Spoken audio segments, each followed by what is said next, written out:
So the idea with this project was to take a broad look at all of these different codes and see how they've been used in the sort of months since they were introduced.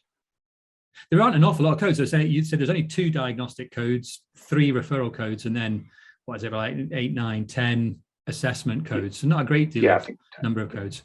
So the question is how many we were using of these. There wasn't a very widespread use of the codes. So we found that only 23,000 people in the original paper, we reported only 23,000 people who'd been coded with one of these codes, which if you sort of compare it with other estimates of how many people might have long COVID from sort of longitudinal cohort data, there's a couple of different estimates of sort of maybe 1 or 2 million people might have long COVID.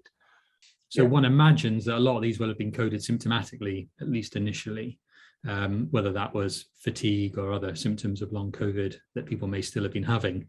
Still, that doesn't change the fact that actually it's very hard to know what's going on if the coding's not there. You've run an update on just at the beginning of September on the data on this, and what did you find there? Yes, we've built a website called reports.opensafely.org, which anyone can go and look at. And on there, we've got several different reports, and one of them is an updated version of the BJGP paper that we wrote.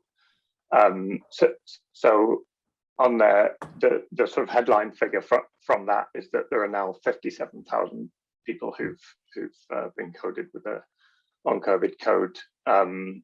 But in terms of the sort of rate that people are being coded over time, it's not changed very dramatically.